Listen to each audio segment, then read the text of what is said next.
buat kami. Amin. Amin. Dalam nama Yesus yang percaya sama-sama katakan Amin. Amin. Silakan duduk Bapak Ibu Saudara. Shalom. Haleluya. Apa kabar, semua sehat? Puji Tuhan. Mari sama-sama katakan dengan saya tahun 2022. Tahun 2022. Katakan tahun ini tahun paradigma yang baru. Tahun paradigma yang baru. Dan setuju katakan amin. Amin. Nah, memasuki bulan Maret tahun ini 2022, Tuhan memberikan satu kalimat sebagai arahan dan pesannya buat kita semua, yaitu ritme ilahi. Sama-sama katakan ritme ilahi. Sama-sama katakan ritme ilahi. Kasih tahu kanan kirinya, ritme ilahi. Haleluya.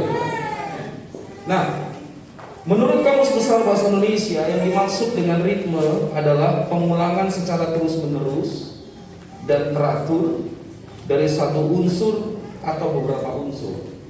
Jadi pengulangan secara teratur. Nah, kalau dalam bidang musik, ritme ini adalah rangkaian gerak yang beraturan dan menjadi suatu unsur dasar dari musik. Nah, kalau itu sering disebut juga dengan irama. Nah, tetapi buat kita hari ini ritme atau irama ilahi itu berbicara tentang gerak atau langkah Tuhan. Amin. Sama-sama katakan gerak atau langkah Tuhan. Nah, gerak, waktu, dan persamaan atau kesatuan itu mempengaruhi yang disebut ritme yang pertama dari gate-nya dikecilkan. Ya, hal-hal yang mempengaruhi ritme kita itu juga ada, saudaraku, yaitu kerinduan kita, ketulusan kita, kasih kita, tidak cengeng, tetap semangat, tetap memandang Tuhan dalam keadaan apapun. Itu akan mempengaruhi derap langkah kita untuk mengikuti Tuhan. Amin. Yang setuju boleh katakan amin. Amin. Yang setuju boleh katakan amin. Amin. Nah, oleh sebab itu mari kita buka dari Bilangan pasal 9 ayat 17 sampai dengan 20. Bilangan pasal 9 ayat 17 sampai 20. Mari sama-sama kita baca dengan lantang. 2, 3, ya. Dan setiap kali awan itu naik dari atas kemah, maka orang Israel pun berangkatlah. Dan di tempat awan itu diam, di sanalah orang Israel berkemah. Atas titah Tuhan orang Israel berangkat, dan atas titah Tuhan juga mereka berkemah. Selama awan itu diam di atas kemah suci, mereka tetap berkemah. Apabila awan itu lama tinggal di atas kemah suci, maka orang Israel melihara kewajibannya kepada Tuhan, dan tidaklah mereka berangkat. Adakah hanya awan itu hanya tinggal beberapa hari di atas kemah suci, maka atas titah Tuhan mereka berkemah. Katakan amin. Yang percaya firman Tuhan ini katakan amin. Berikan tepuk tangan buat Tuhan kita. Nah, pada zaman dulu orang Israel berjalan ditentukan oleh sebuah tanda oleh Allah, yaitu tiang awan dan tiang api. Tiang awan pada waktu terang, tiang api pada waktu gelap. Nah, kalau tiang api atau tiang awan itu berjalan bergerak, maka mereka bergerak. Kalau berhenti, maka mereka berhenti, berkemah, selesai, itu dia. Nah, kalau ada dari antara mereka tiang awan atau tiang api itu berhenti, tetapi mereka bergerak, saya mau beritahu, itu udah salah jalur, itu udah salah melangkah, itu udah tidak mengikuti gerak ritmenya Tuhan. Nah, sama dengan kita hari-hari ini, pesan Tuhan buat kita memasuki bulan Maret, Tuhan mau supaya kita mengikuti ritmenya Tuhan. Amin. Amin. Apa yang Tuhan katakan, ikuti. Apa yang Tuhan mau, apa yang Tuhan kehendaki, ikuti. Amin. Bulan ini tepat dari 2 tahun yang lalu, kita sudah memasuki sebuah era yang baru yang disebut dengan pandemi COVID-19, COVID-19. Saya ingat tanggal 29 Maret kita sudah mulai online tahun lalu. Kita online, bisa dibesarkan lagi. Kita online, dan pada saat itu gereja juga mengalami resesi, ketakutan, goncangan terjadi di mana-mana, kematian membludak. Dan sejak saat itu kita memasuki sebuah dimensi yang baru. Betul, temanya tahun itu adalah tahun dimensi yang baru.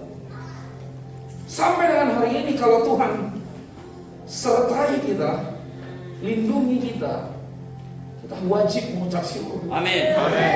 Nah, saya ingat betul waktu tahun 2020, tepatnya di bulan yang Februari, Tuhan berbicara dengan sangat jelas kepada kita untuk menjalani hidup tidak bisa memakai cara-cara yang lama lagi.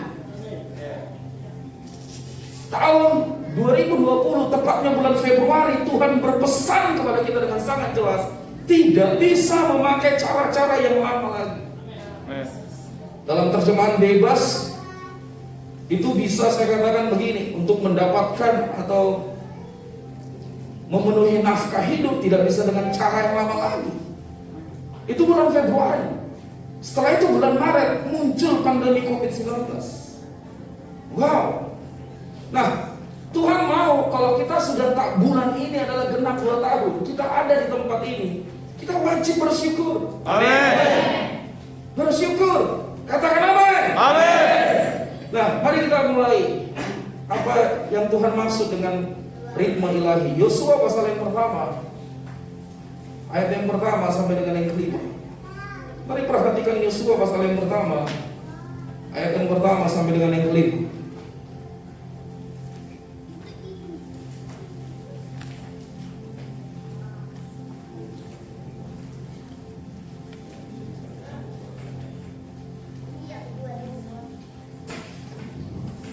Yosua pasal yang pertama, ayat yang pertama sampai dengan ayat yang kelima. Sudah dapat? Amin. Yuk kita baca dengan suara lantang. Ya. Jangan ngomongin masalah orang kita lantang, tapi perkatakan firman juga harus lantang. Amin. Yang setuju boleh katakan amin. Amin. Yuk perkatakan dengan baik. 2, 3, ya. Sesudah Musa hamba Tuhan itu mati, berfirman Tuhan kepada Yosua bin Nun, abdi Musa itu, demikian, hambaku Musa telah mati. Sebab itu bersiaplah sekarang, seberangilah sungai Yordan ini, engkau dan seluruh bangsa ini, menuju negeri yang akan kuberikan kepada mereka, kepada orang Israel itu. Setiap tempat yang akan diinjak oleh telapak kakimu, kuberikan kepada kamu, seperti dari padang gurun dan gunung Libanon yang sebelah sana itu sampai ke sungai besar, yakni sungai Efrat, seluruh tanah orang Het, sampai ke laut besar di sebelah mata air benam. Semuanya itu akan menjadi daerahmu. Seorang pun tidak akan dapat bertahan menghadapi engkau seumur hidupmu. Seperti aku menyertai Musa, demikianlah aku akan menyertai engkau. Aku tidak akan membiarkan engkau dan tidak akan meninggalkan engkau. Katakan amin. Dari ayat ini Tuhan memberikan pengertian yang pertama, satu-satunya kunci hidup yang berkemenangan atau sukses adalah Tuhan. Amin. Gak ada lain. Gak ada lain. Yang kedua, dari ayat itu Roh Kudus memberikan pengertian bahwa Tuhan sudah membentangkan rancangan dan janjinya. Perhatikan ayat yang 1 sampai dengan yang kelima. Dan tidak ada satu kuasa pun yang sanggup membatalkannya. Dia Allah, Dia Maha Besar. Tidak ada bisa satu pun kuasa yang membatalkan itu. Ayat yang pertama dengan sampai yang kelima itu bicara tentang rancangan dan janjinya. Seperti orang Israel pada masa itu, demikian juga kita pada masa sekarang. Amin. Di tengah-tengah kondisi yang sangat sulit ini, namun Tuhan memberikan peringatan atau bahkan tegurannya buat kita yang berkaitan dengan Yosua 1 ayat 1 sampai dengan yang 5. Mari kita lebih dalam lagi, perhatikan Ulangan pasal 9 ayat yang pertama sampai dengan ayat yang 6.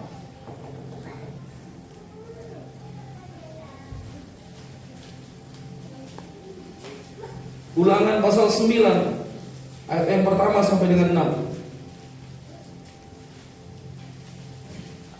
Saya baca buat saudara. Dengarlah hai orang Israel, engkau akan menyeberangi sungai Yordan pada hari ini untuk memasuki serta menduduki daerah bangsa-bangsa yang lebih besar dan yang lebih kuat daripadamu, yaitu kota-kota besar yang kubu-kubunya sampai ke langit. Suatu bangsa yang besar dan tinggi, orang enak yang kau kenal dan tentangnya kau dengar orang berkata, siapakah yang dapat bertahan menghadapi orang enak? Maka ketahuilah pada hari ini bahwa Tuhan Allahmu dialah yang akan berjalan di depanmu laksana api yang menghanguskan. Dia akan memudahkan mereka dan dia akan menundukkan mereka di hadapanmu. Demikian engkau akan menghalau dan membinasakan mereka dengan segera, seperti yang dijanjikan kepadamu oleh Tuhan. Janganlah kau berkata dalam hatimu, apabila Tuhan Allahmu telah mengusir mereka dari hadapanmu, karena jasa-jasaku lah Tuhan membawa aku masuk menduduki negeri ini. Perhatikan kalimat itu. Kalau Tuhan sudah bentangkan rancangannya, kalau Tuhan sudah berikan janjinya, kalau engkau sedang menikmati fasilitas yang Tuhan berikan, jangan ada satupun yang menyombongkan diri. Ini karena aku, ini karena kerja kerasku, ini karena aku yang bekerja keras untuk itu. Jangan ada satupun yang berkata seperti itu. Yang mengerti boleh katakan amin. Saya lanjutkan lagi. Padahal karena kefasikan bangsa-bangsa itulah, perhatikan baik-baik. Padahal karena kefasikan bangsa-bangsa itulah Tuhan menghalau mereka dari hadapanmu. Tuhan menghalau mereka dari hadapanmu. Bukan karena jasa-jasamu atau karena kebenaran hatimu engkau masuk menduduki negeri mereka, tetapi karena kefasikan, pengulangan lagi, bangsa-bangsa itulah Tuhan Allahmu menghalau mereka dari hadapanmu. Dan supaya, ini dia, Tuhan menepati janji yang diikrarkannya. Kalau saudara dengar kata ikrar, itu adalah seperti orang yang sedang membuat covenant, perjanjian yang tidak bisa dibatalkan. Setiap Allah berfirman kepada kita, itu perjanjian yang tidak bisa dibatalkan. Manusia bisa membatalkan perjanjian, tetapi Allah tidak pernah membatalkan perjanjian. Diikrarkannya. Amin. Lanjut lagi. Ayat yang ke-6, dia berkata kalimat berikutnya, dengan sumpah kepada nenek moyangmu. Ayat yang ke-6, jadi ketahuilah bahwa bukan karena jasa-jasamu Tuhan Allahmu memberikan kepadamu negeri yang baik itu untuk diduduki. Sesungguhnya, baca sama-sama. Sudah tahu Tegar Tengku udah berulang-ulang dikasih tahu tapi tetap melakukan kesalahan. Kasih tahu kanan kirinya itu bukan saya. Haleluya. Amen. Nah, Yosua pasal yang pertama, ayat yang pertama sampai dengan yang kelima, Allah sudah menegaskan rancangannya. Kalau saudara baca itu keren banget.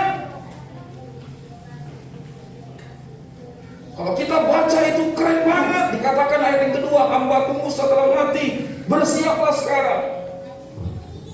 Artinya apa? Orang jadi orang Kristen itu jangan cengeng, jangan kambuhan. Kasih tahu kanan kirinya, jangan kambuhan. Amin. Jangan kambuhan. Kita ini sebenarnya butuh obat kalau sering kambuhan. Jangan kambuhan. Amin. Katakan amin. Amin. Orang Kristen tuh kambuhan itu udah jatuh soal mulut, jatuh terus. Yang saya tahu dari Daud, kenapa Tuhan berkenan kepada Daud? Daud itu orang yang berkenan, tapi bukan berarti tidak pernah jatuh ke dalam dosa. Tapi Daud tidak pernah jatuh pada dosa yang sama. Bukan. Itu Daud. Makanya Allah ingin mengajar kita tentang kita. Itu contoh salah satu teladannya Daud.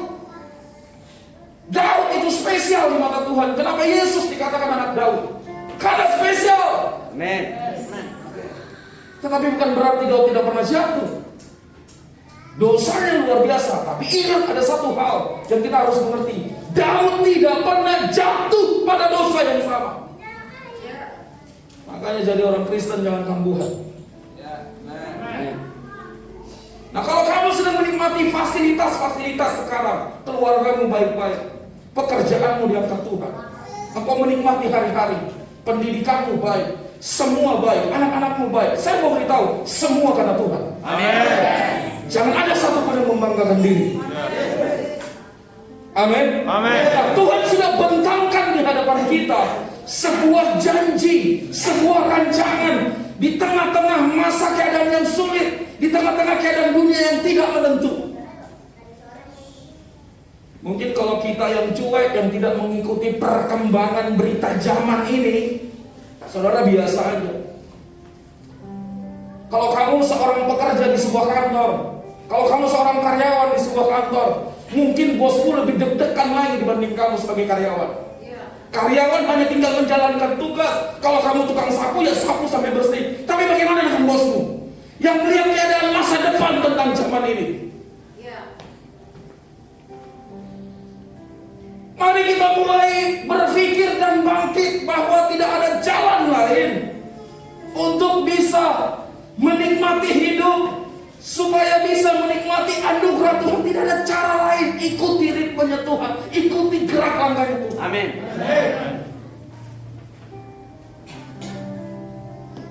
Kalau kamu saat ini diberikan fasilitas oleh Tuhan, salah satu fasilitas dalam bentuk perkara kecil, saudara mau tahu siapa? Saudara mau tahu apa? Yang perempuan itu lipstick. Kalau Tuhan kasih kamu lipstick, itu bukan karena jasamu. Yes.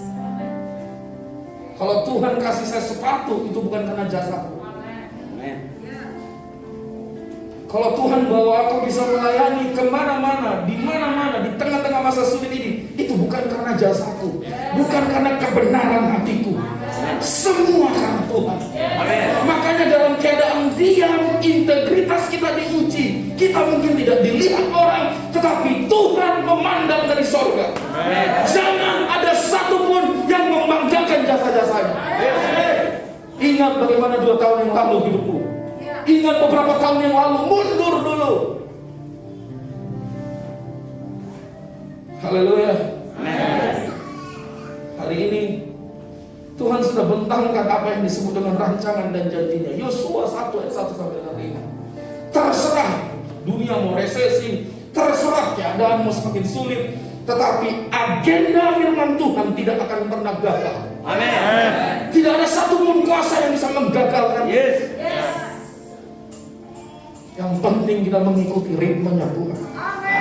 Sekali lagi saya katakan, dari ayat ini Roh Kudus memberikan pengertian, satu-satunya kunci hidup yang berkemenangan atau sukses adalah Tuhan. Dan yang kedua, Tuhan sudah membentangkan rancangan atau janjinya. Tidak ada satu kuasa pun yang sanggup membatalkan. Amin. Tidak ada. Apa yang sudah dia declare itu pasti terjadi. Amin.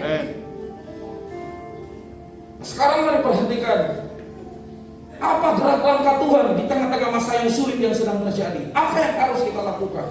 Ayat yang ke-6 sampai dengan yang ke-9. Mari kita baca bersama-sama. Ayat yang ke-6 sampai dengan ayat yang ke-9, Yosua pasal yang pertama. 2, 3, ya. Kuatkan dan teguhkanlah hatimu, sebab engkaulah memiliki negeri untuk diberikan kepada mereka. Hanya kuatkan dan teguhkanlah hatimu dengan bertindaklah hati-hati sesuai dengan seluruh hukum yang telah diperintahkan kepadamu oleh hamba-Ku Musa. Janganlah menyimpang ke kanan atau ke kiri, supaya engkau beruntung kemanapun engkau pergi. Janganlah engkau lupa memperkatakan kitab Taurat ini, tetapi renungkanlah itu siang dan malam, supaya engkau bertindak hati-hati sesuai dengan yang tertulis di dalamnya. Sebab dengan demikian perjalananmu akan berhasil dan engkau akan 9. Bukankah telah Kepadamu, kuatkanlah hatimu, janganlah tertawa hati, sebab aku katakan amin. Nah, Allah sudah membentangkan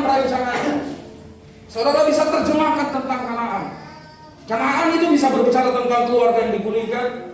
Kanaan itu bisa berbicara tentang masa depan yang kamu terima dari Tuhan. Kanaan itu bicara tentang apapun persoalanmu, Tuhan kasih hal-hal yang baik. Ingat, bulan lalu Tuhan sudah menjelaskan kepada setiap kita bahwa di tahun ke depan ini akan banyak air mata. Kenapa dikatakan banyak air mata? Selama kamu setuju masih mengikuti Tuhan, tapi kamu abu-abu, akan banyak air mata. Tapi kamu abu-abu, akan banyak air mata. Tetapi kalau kamu nggak abu-abu, air mata boleh ada. Yang kedua Tuhan katakan akan banyak mujizat. Amin. Dan yang ketiga Tuhan katakan ini penggenapan demi penggenapan janji Tuhan akan kita nikmati bersama-sama. Yang percaya berikan tepuk tangan buat Tuhan.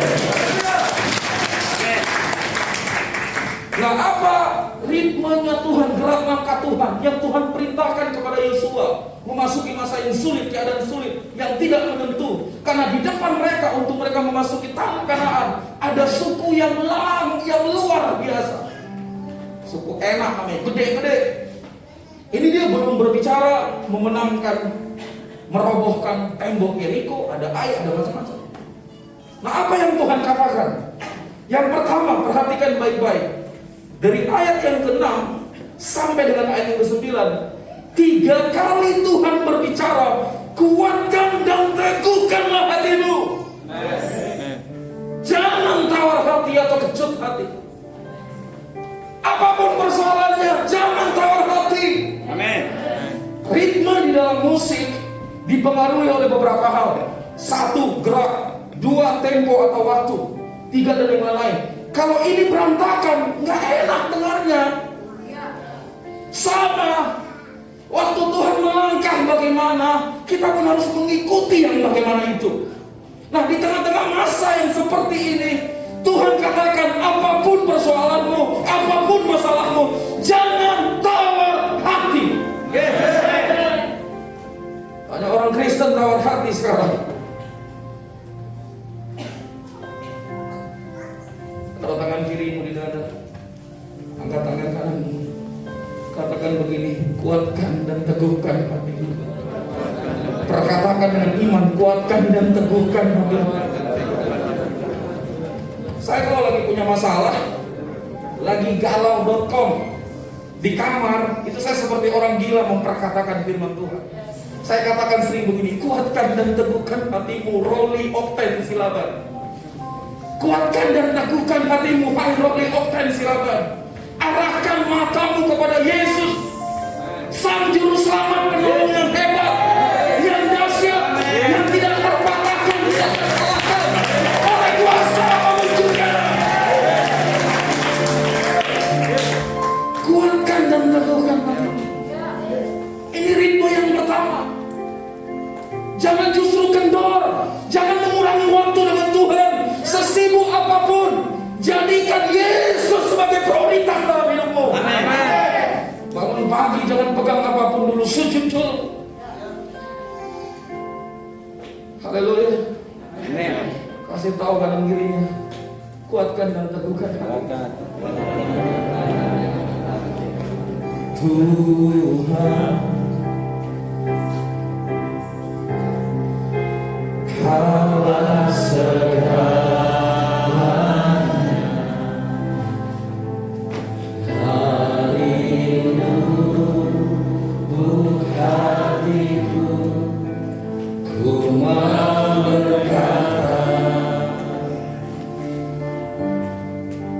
Yesus, Yesus, Kaulah segalanya, Kaulah segalanya. Tiada yang dapat, tiada yang dapat melebihi Engkau. Saudara setuju dengan pujian ini? Saudara setuju? Amin. Sama-sama. Tuhan, Kaulah segalanya, dari lubuk hatiku.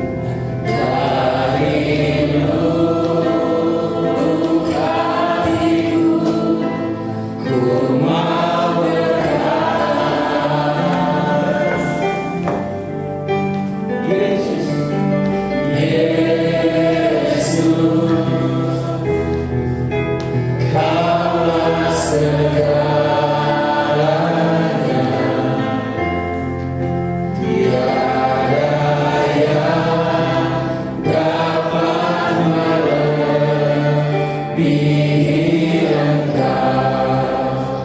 Selamanya Tuhan, selamanya ku puji, ku sembah Yesus. Selamanya ku sanjung namamu. Tengah-tengah musim sulit kami tetap memuji Kau. Selamanya tekadku senangkan Engkau. Selamanya Kaulah segalanya. Kaulah segalanya. Ada sebuah ayat yang berkata begini, carilah Tuhan selama Ia berkenan ditemui. Artinya apa? Ada waktunya Tuhan tidak akan berkenan kita temui. Karena ayat itu sangat kental dengan sebuah timing waktu. Sekarang kita masih bebas untuk bawa Alkitab kemana-mana. Di handphone saudara punya aplikasi Alkitab. Tetapi ada pada suatu waktu nanti semuanya akan tertutup. Itu sebabnya di tengah-tengah keadaan sulit ini, karena keadaan nanti bakal lebih sulit. Tetapi orang yang ada di dalam Tuhan akan menjadi sebuah kerajaan yang tidak tergoncangkan oleh apapun juga. Makanya jangan keluar dari koridor kebenaran Tuhan. Jangan abu-abu, saudara. Amsal 24 ayat ke-10 berkata, jika engkau tawar hati, jika engkau tawar hati pada masa kesesakan. Ini lagi masa kesesakan. Ini lagi sedang masa yang gak enak. Ini masa yang gak enak ini. Kecil kekuatan. Kalau kamu lagi sedang berantem dengan suami, dengan istri, dengan tetangga, engkau lagi sedang mengalami gak enak di pekerjaan, di apapun itu, engkau lagi sedang mengalami yang enak-enak yang iblis tawarkan, seperti pesan Tuhan minggu yang lalu. Iblis bisa kasih dua tawaran itu, yang tidak enak dan enak. Karena dia tahu siapa kita, kecenderungan kita dilihat dari apa, sikap kita yang terus. Ingat, iblis itu sniper, dia pengintai. Dia tembak ketika ada kesempatan. Makanya Efesus 4 ayat 27 berkata, jangan beri kesempatan kepada iblis. Kecillah kekuatan kalau kita tawar hati pada masa kesesakan. Kalau kamu marah-marah, nyalakan keadaan, lebih dengar kata orang daripada arahan Tuhan, lebih mengikuti apa yang kamu lihat. Bukankah iman itu berbicara tentang apa yang tidak dilihat tapi kamu percaya? Bukankah pengharapan di dalam Tuhan itu seperti saung yang teguh? Tapi kamu memilih untuk tidak datang terus kepada Tuhan. Saya mau beritahu, sesungguhnya kamu sedang tidak mengikuti ritmenya Tuhan. Hari ini pesan Tuhan yang pertama untuk mengikuti ritmenya Tuhan di masa sulit adalah kuatkan dan teguhkan hatimu. Jangan kecut. Jangan kecut. Amin. Jangan kecut. Yes. Dan tawar hati. Siapapun kita. Siapapun kita. Katakan amin. Amin. Yang kedua, kalau saudara perhatikan ayat yang ke-7, bertindaklah hati-hati sesuai dengan seluruh hukum yang telah diperintahkan kepadamu. Ingat, Yosua itu punya pemimpin. Tuhan suka dengan konsep yang disebut dengan submit atau penundukan diri. Yesus pun dikasih konsep sorga, yaitu penundukan diri. Kalau kamu jadi orang Kristen yang tidak bisa tunduk, kamu liar. Makanya orang liar itu bapaknya iblis. Iblis suka keliaran. Yesus pun tunduk kepada kehendak Bapa di surga, dan dia sampai kepada titik mati di kayu salib. Tuhan berkata apa tentang hal yang kedua? Derap langkahnya Tuhan, yaitu lakukan perintah Tuhan. Jangan kompromikan. Lakukan perintah Tuhan. Amin. Jangan kompromikan. Kalau saudara lihat perjalanan bangsa Israel Israel yang dipimpin oleh Yosua pada waktu itu, mereka mendapati menuju tanah Kanaan, mereka mendapati satu kota yang besar, satu kota yang indah yang disebut dengan Yeriko. Saudara lihat betapa mudahnya untuk seorang bangsa Israel yang kecil, tidak sebesar Yeriko, itu mengalahkan, merobohkan tembok yang terkenal fenomenal itu. Besar. Caranya dengan apa? 2 keliling. Dari situ muncul istilah tindakan iman yang disebut dengan 2 keliling. Kalau kamu seorang salesman, ini pernah saya lakukan. Saya pernah mendapati ada satu customer yang saya inginkan dia jadi customer saya, tapi menolak saya beberapa kali. Yang saya lakukan apa? Malam saya 2 keliling. Tuhan, toko ini Tuhan. Tuhan, toko ini Tuhan. 2 keliling. Sampai akhirnya saya digantikan oleh sales ketika saya resign dari kantor itu sampai hari ini. Beberapa tahun terakhir setelah saya keluar dari kantor, masih mengirimkan parcel dari orang yang menolak. Kekuatan 2 keliling. Amin. Allah berikan strategi itu untuk orang Israel, dan mereka akhirnya mengalahkan Yeriko. Tetapi di kota berikutnya, orang Israel, bangsa Israel nggak tanya Tuhan, tidak ikuti langkah Tuhan. Apa yang terjadi? Kota apa itu? Ai, yang relatif kecil. Akhirnya mereka dihancurkan. Berapa puluh orang mati, dan mereka akhirnya nangis di depan Tuhan. Tuhan, ini ada apa? Tuhan berkata, ada dosa di dalam kamu. Mereka nggak tanya Tuhan. Betapa pentingnya kita tanya Tuhan, termasuk hal-hal yang kecil. Amin.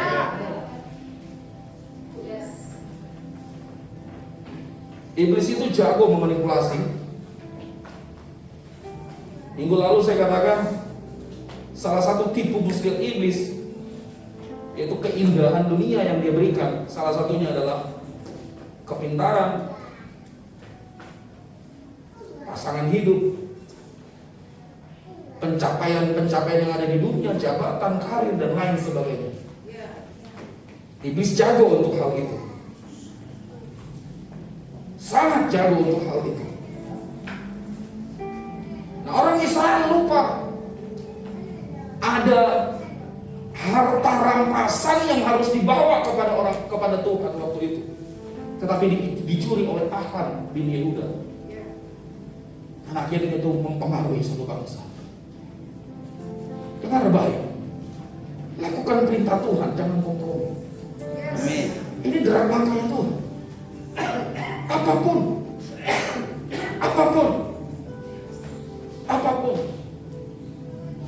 saya banyak mendapati anak-anak Tuhan yang seperti yang Tuhan katakan dalam Ulangan pasal yang ke-9, tegar tengkuk. Jangan pakai kemampuanmu mengatur keuanganmu untuk menghidupi kebutuhan keluargamu yang tidak seberapa ini. Kalau kamu udah punya anak, kamu akan terasa. 2 anak lebih terasa, apalagi 3 anak. Jangan pakai. Lakukan perintah Tuhan, jangan kompromi. Amin. Katakan amin. Amin. Jangan kompromi. Udahlah, kalau Tuhan katakan ampuni, ampuni. Mengampuni itu bukan karena perasaan, itu perintah. Amin. Haleluya. Amin. Iya dong. Lakukan aja. Melayani yang benar, lakukan aja. Jangan kompromikan. Yang tadi jadi nangis itu karena abu-abu itu. Ya. Yang ketiga, apa yang Tuhan katakan? Perhatikan baik-baik. Ayat yang ke-8, janganlah engkau lupa memperkatakan kitab Taurat ini. Janganlah lupa engkau memperkatakan kitab Taurat ini, tetapi renungkanlah itu siang dan malam. Tuhan mau supaya kita memperkatakan firman Tuhan. Dan bukan hanya memperkatakan, tapi merenungkan apa yang kita katakan. Amin. Tahun 2022, tahun ini adalah tahun paradigma yang baru. Kalau dulu kita baca firman Tuhan, udah selesai. Tetapi hari ini Tuhan katakan dengan sangat jelas, baca sebagai wujud memperkatakan firman Tuhan. Kalau memang memungkinkan baca dengan suara terbuka, artinya tidak dalam hati, nggak perlu gede-gede mungkin, nggak perlu besar, nggak perlu pasang mic, apalagi jam 4 pagi kalau udah bangun. Perkatakan, lalu renungkan yang kamu katakan itu. Supaya apa kata Tuhan? Supaya kita bertindak hati-hati. Makanya sering banyak orang Kristen itu tidak bertindak hati-hati. Rupanya karena ini. Jadi baca Alkitab, baca firman Tuhan, lalu renungkan yang kamu katakan tadi itu. Apa ya Tuhan? Apa ya Tuhan? Apa ya Tuhan? Amin, amin, amin. Dan bukan hanya kita bertindak hati-hati supaya perjalanan kita berhasil dan beruntung. Ayo sama-sama kita perkatakan. Amin. Jangan pakai mulut kita untuk mempergunjingkan yang lain. Jangan pakai mulut kita untuk memperkatakan hal yang sia-sia. Firman Tuhan berkata, perkataan kita itu mempengaruhi engkau dibenarkan atau dihukum. Yesus berkata demikian. Nah, pada waktu kita melakukan 3 hal di atas, Tuhan memberikan penegasan sebagai peringatan buat kita, yaitu sesuai dengan 1 Korintus pasal 6 ayat 19 sampai 20, yaitu perhatikan persembahan yang kau bawa kepada Tuhan ketika engkau menguatkan dan meneguhkan hatimu melakukan firman Tuhan dengan tidak kompromi, lalu memperkatakan firman Tuhan dan renungkan firman Tuhan yang kau perkatakan. Apa yang Tuhan ingatkan waktu kita melakukan 3 hal ini? Perhatikan persembahan yang kau bawa kepada Tuhan. Kalau saya bicara persembahan ini bukan hanya bicara uang. Buka 1 Korintus pasal 6 ayat 19 sampai 20. Atau tidak tahukah kamu bahwa tubuhmu adalah bait Roh Kudus yang diam di dalam kamu, dan Roh Kudus yang kamu peroleh dari Allah, dan bahwa kamu bukan milik kamu sendiri. Ayat 20 berkata, sebab kamu telah dibeli. Wow. Dan harganya telah lunas dibayar. Karena itu muliakanlah Allah dengan tubuh. Khusus ayat ini, kalau saudara punya Alkitab, di bawahnya itu ada tulisan-tulisan kecil. Khusus ayat ini sangat berkaitan erat dengan Filipi 3 ayat 16 yang berkata demikian. Tetapi baiklah tingkat pengertian yang telah kita capai, kita lanjutkan menurut jalan yang telah kita tempuh. Kamu dengar firman, lakukan. Kamu baca firman Tuhan, lakukan. Makanya Tuhan katakan, perhatikan persembahan yang kau bawa kepada Tuhan. Perhatikan itu semua. Amin. Haleluya. Saya kasih contoh ya. Contoh. Gereja kita ini kan gereja aliran Pentakosta. Teologi yang kita adalah teologi Pentakosta. Manual book tentang Roh Kudus itu dimulai dari kitab Kisah Para Rasul. Seharusnya sebuah gereja itu dimulai dari situ. Karena peristiwa pencurahan Roh Kudus itu dimulai dari peristiwa di kamar loteng. Kisah Para Rasul pasal yang kedua. Nah, gereja-gereja Pentakosta seperti kita, di bawah gereja GBI Jalan Gatot Subroto digembalakan oleh Pak Niko, itu sangat kental dengan Roh Kudus, ditandai dengan bahasa roh. Nah, saya mau jelaskan begini. Di sini banyak yang baru-baru. Saya mau jelaskan begini. Saya sering mengatakan begini, yuk angkat tangan kita berdoa dalam bahasa roh. Mungkin ada yang bertanya begini, loh, itu bagaimana dengan ayat firman Tuhan? Sesuai yang dikatakan 1 Korintus 14 ayat 22, bahasa roh tanda untuk orang yang tidak beriman. Betul. Dan nubuat itu tanda orang beriman. Betul. Apa kata kunci di kalimat tentang ayat itu? Tanda. Perhatikan, saya jelaskan dan saya kaitkan dengan Pentakosta yang ada di kamar loteng. Kisah Para Rasul pasal yang kedua. Perhatikan. Waktu saya berbahasa roh, orang melihat itu tanda waktu mereka lihat, respon mereka itu seperti Kisah Para Rasul pasal yang kedua, lu mabuk ya. Itu tanda untuk orang tidak beriman. Kalau kamu hanya gara-gara itu kamu sudah terima karunia Roh Kudus dengan tanda awal berbahasa roh, lalu gara-gara itu kamu tidak berbahasa roh, bodoh namanya. 1 Korintus pasal 14 berkata, nubuat itu untuk membangun jemaat. 3M, membangun, menghibur, menasehati. Tetapi bahasa roh itu kita lagi berbicara dengan Tuhan. Amin. Bahasa roh kita lagi membangun roh kita di tengah-tengah posisi sulit, keadaan sulit, rumah tangga yang mungkin sedang berantakan, persoalan komunikasi yang mungkin sedang berantakan, hatimu lagi turun, manusia rohmu lagi lesu. Alkitab mengatakan dengan tegas, ada satu karunia yang eksklusif diberikan kepadamu untuk membangun roh. Namanya adalah bahasa roh. Kalau kamu nggak pakai itu, bodoh namanya. Kasih tahu pada dirinya, yes. Sederhana. Nah, kalau nggak tahu jangan lihat yang lain, tanya sama saya. Haleluya. Saya sering begitu. Nah, kalau nubuat itu tanda untuk orang yang beriman. Karena nubuatan itu berbicara tentang hal-hal di depan. Tadi pagi selesai saya pengurapan, selesai saya sampaikan firman Tuhan, lalu perjamuan kudus, Ripka Penkari orang Flores. Dia tidak tamat SD, tapi dia punya roh yang kuat. Dia punya roh yang kuat. Dia bukan pelayan Tuhan, tapi dia memutuskan untuk menjadi pendua syafaat saya secara pribadi, saya dan Elsa. Dan waktu kita lagi di tengah-tengah keadaan hadirat Tuhan yang luar biasa, dia berbahasa roh. Dan Tuhan kasih saya penjelasannya, dan saya katakan persis seperti apa yang Tuhan mau hari-hari ini. Saya yakin semua di tempat ini punya karunia untuk menafsirkan bahasa roh. Amin. Sama seperti yang Tuhan berikan kepada saya.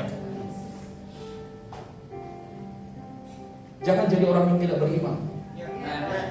Itu salah satu contohnya. Haleluya. Ayo kita sama-sama ngerti tentang hal ini.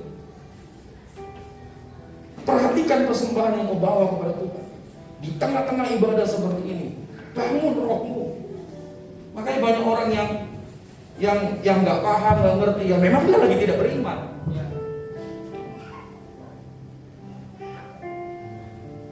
Tidak beriman memang.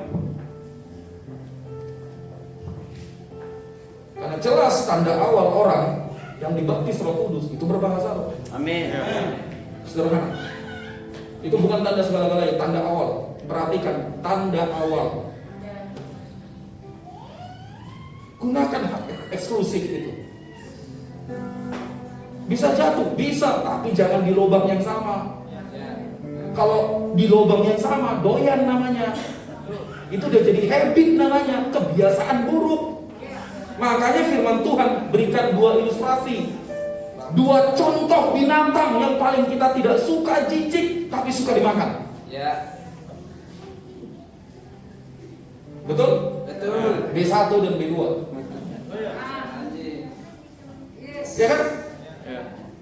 Itu yang kembali ke kubangan itu kan? Tapi suka dimakan. Tapi kelakuan kita sering begitu. Hari ini ya kita ngerti sama-sama. Perhatikan persembahan yang kamu bawa ke Tuhan. Kalau memang kamu terlambat masuk ibadah karena kamu kerja, bukan karena santai, it's okay. Tapi ingat, integritasmu dipertaruhkan. Ingat sekali lagi, integritasmu dipertaruhkan. Kalau kamu tahu ibadah jam 6, jam berapa kira-kira kamu dari rumah sampai ke tempat ini? Sekolah itu bikin pintar. Belajar itu untuk kita bisa lebih mengerti, bukan semakin menurut. Amin. Haleluya. Amin. Yuk sama-sama kita perhatikan itu. Perhatikan persembahan yang kamu bawa. Sikap hidupmu, sikap tubuhmu. Karena semua akan dikembalikan kepada Tuhan. Termasuk persembahan yang kamu bawa kepada Tuhan. Gak ada istilah orang yang membawa persembahan lalu berkatnya dikembalikan 30, 60, 100. Itu gak ada. Kalau ada pendeta yang khotbah begitu itu salah khotbah sesuai dengan Alkitab katakan. Menurut Matius 19 ayat 29, orang yang menabur dikembalikan 100 kali lipat. Bukan 30, 60 atau 100 kali ganda. Itu bicara tentang benih yang ditabur. Benih apa? Firman. Amin. Harusnya kedewasaan orang Kristen 30 kali lipat, 60 kali lipat, 100 kali lipat. Tidak cengeng. Amin. Dewasa. Haleluya. Amin. Tadi pagi saya saksikan di WhatsApp saya kurang lebih 11 orang. Itu ada kumpulan orang Hindu, orang Islam. Mereka bawa persembahan suruh yang masuk ke rekening saya baru tahu tadi 61 juta. Jadi kita ini, saya punya pengembalaan gereja online WhatsApp. Ini orang Hindu, ini orang Islam. Mereka itu punya kerinduan. Bang Roli, Pastor Roli, gini ya, gini. Doanya sudah begini. Saya meyakini Yesus. Kalau saudara tanya dari mana dasar ayatnya, saudara ingat seorang panglima yang bernama Naaman? Betul? Dia bukan orang percaya, dia bukan orang Yahudi, dia bukan orang Israel. Dia mengalami sakit oleh seorang hamba perempuan yang dipakai Tuhan ngomong kepada dia, di Israel itu ada nabi yang bisa menyembuhkan. Perempuan hamba, budak, pembantu rumah tangga bisa Tuhan pakai. Maksudnya yang berpendidikan gak bisa Tuhan pakai. Budak yang Tuhan pakai itu waktu itu. Dia bilang, di sana ada tuh nabi. Dia datang. Untungnya dia taat. Sempat ngomel, emang di negeriku, emang di Israel aja itu yang bagus itu sungai. Emang gak ada sungai yang lain. Tapi dia taat. Dia tenggelamkan. Sembuh. Dia bawa semua persembahan yang indah-indah. Saudara tahu apa? Naaman bilang begini, Raja, aku ini panglima. Kalau rajaku sedang datang ke baitnya itu lagi nyembah dewanya, aku sebagai panglima juga ikut nyembah. Apa dikatakan Elisa? Pergilah dengan damai. Dasar firman ini mengatakan bukan agama Kristen yang Tuhan mau, tapi kekristenan bicara tentang hubungan. Amin. Jangan kalah dengan yang 11 orang di WhatsApp saya. Amin. Amin. Jangan kalah. Mereka orang Hindu, mereka orang Islam. Jangan kalah. Tiap kali saya kirim apa? Pesan Tuhan itu kan pesan Tuhan suara di WhatsApp aja. Shalom gini. Wow, antusiasnya luar biasa. So, hari ini perhatikan persembahan yang kamu bawa. Waktu Tuhan berkata untuk mengikuti gerak langkahnya dengan kuatkan dan teguhkan hati.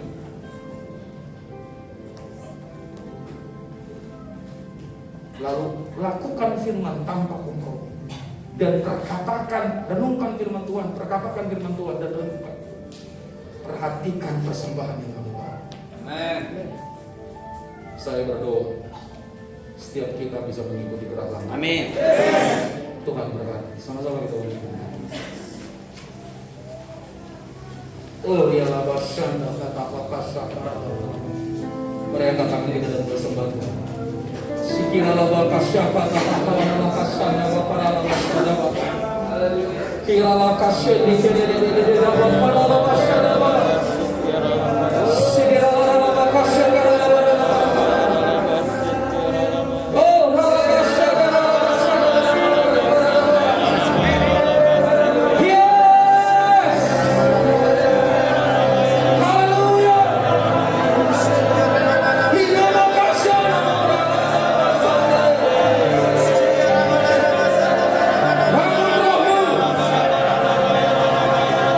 Bangun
2 minggu yang lalu dia mengalami sakit lumpuh.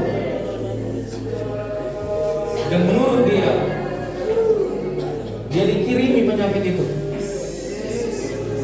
Saya bilang sama dia, di hatimu ada Yesus yang punya langit dan bumi, pencipta segala-galanya. Dia bilang lagi begini, Bang, apakah saya layak minta tolong sama Tuhan? Saya bilang, kamu biji mata Tuhan. Tuhan gak lihat siapa biografimu, Tuhan gak lihat siapa agamamu. Waktu kamu datang sama dia, kamu panggil nama Yesus, dia ada di situ.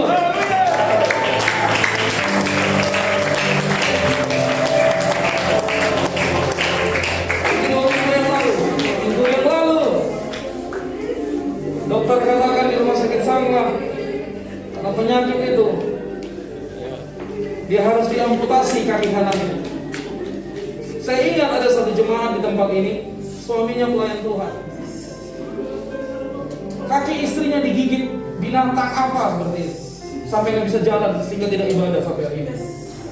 Saya katakan tadi, ada satu anugerah Tuhan, kekayaan sorga yang kita terima untuk kita gunakan sebagai alat di tangan Tuhan, yaitu kuasa dalam minyak urapan. Hei, kamu sudah punya semuanya. Apa yang kamu khawatirkan? Apa yang kita khawatirkan? Waktu dokter katakan harus diamputasi, saya deklarasikan firman Tuhan, kaki kadek tidak boleh diamputasi. Tapi aku berdoa demi nama Yesus, Tuhan kasih kaki yang baru, sembuh.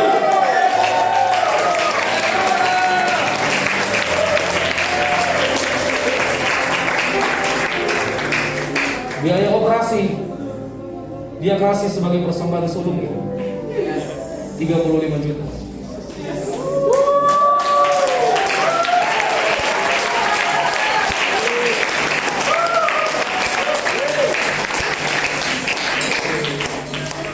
Saya nggak tahu apa masalah kita hari ini, tapi hari ini ketika saya mengurapi, Tuhan mengurapi saudara lewat saya.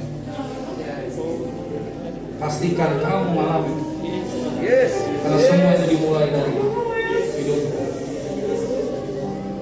Terus berdoa. Hingga pas